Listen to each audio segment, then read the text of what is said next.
Hello, hello, hello. Welcome to another installment of Storytime with Tasha. It's me, Tasha.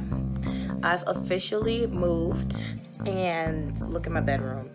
I would show y'all everything, but things are still like under construction.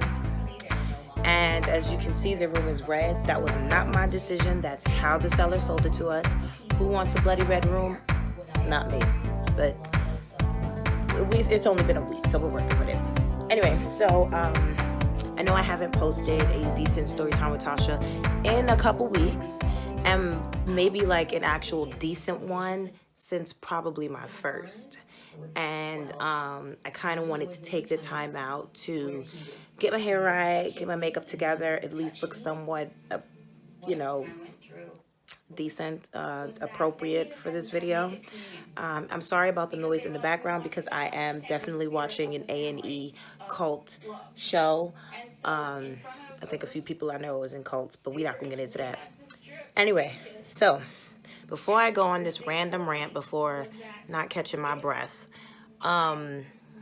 this episode is actually probably going to be just an extension of one of my earlier story times.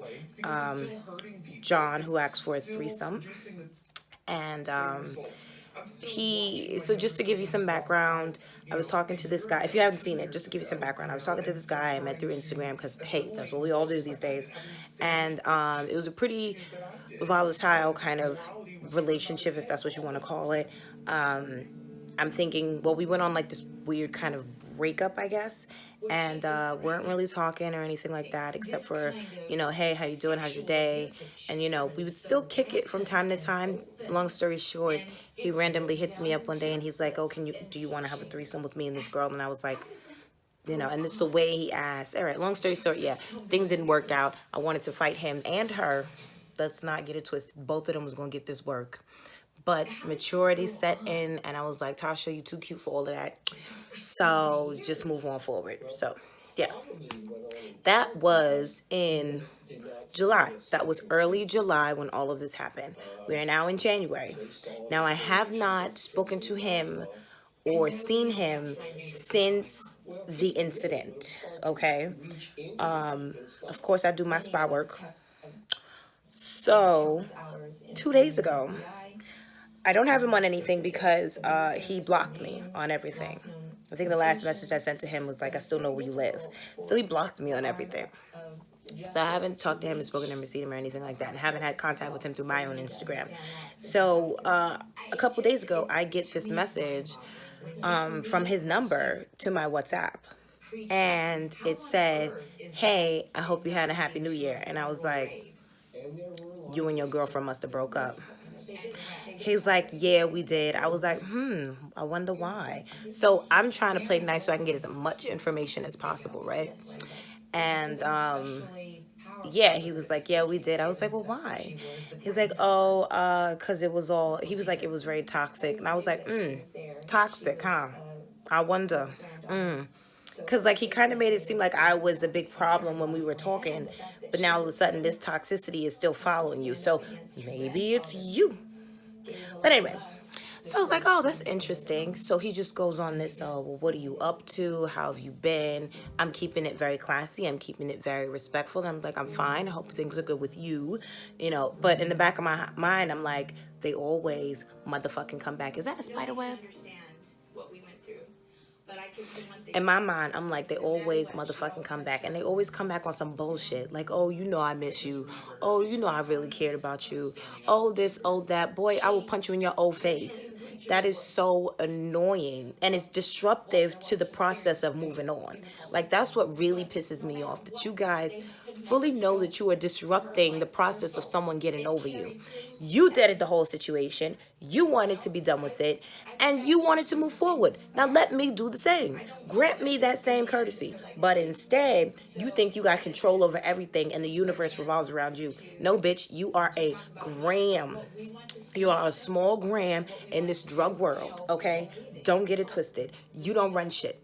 You don't run me, at least. So when he hit me out with that, I was like, I didn't tell him that I moved, didn't share none of the details with him because he doesn't need to know anything. He's nobody to me. So I'm like, all right, that's good to know. It's awesome. I was like, you want to tell me why you're back here? He's like, oh, I just wanted to see if maybe we could hang out. Bitch, for what? Oh, because I missed you. You wasn't feeling this way when you was talking to her. You wasn't feeling this way when you wanted to dead everything with me. So now why all of a sudden you miss me and you want to see me? I was like, there's no reason to see me. We have nothing to really talk about. There's nothing to discuss. We don't have anything in common at this point to talk about. So why? You know, it just doesn't make any sense to me.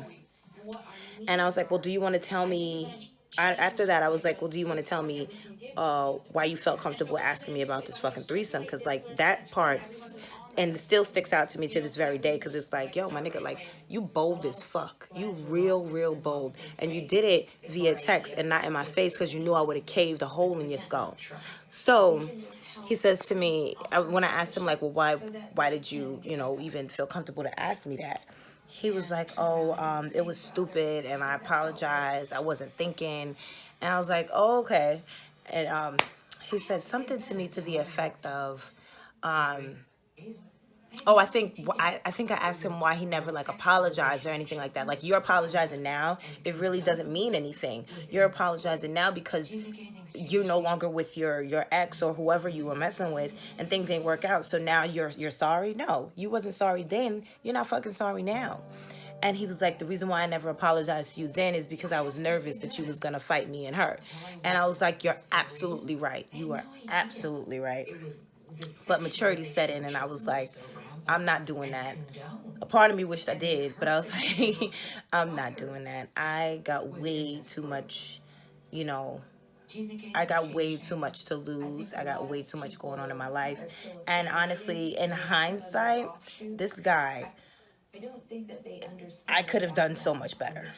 But I'm out here trying to give people the benefit of the doubt because, looks aren't everything. You know what I mean? I want somebody that's cool too, that I could talk to. But we wasn't able to do none of that. And he also, on a scale of 1 to 10, was like a 6, 7 if I'm being generous.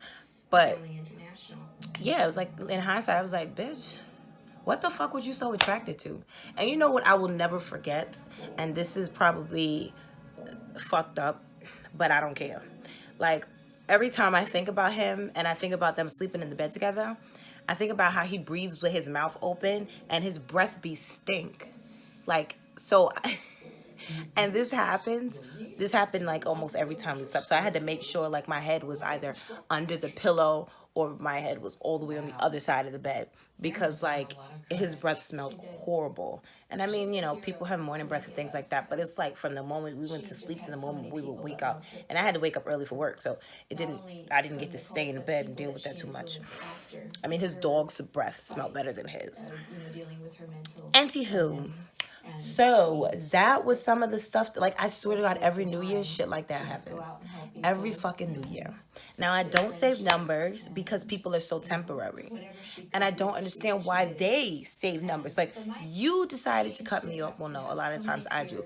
But these people, we come to a decision where we're not going to talk to each other anymore.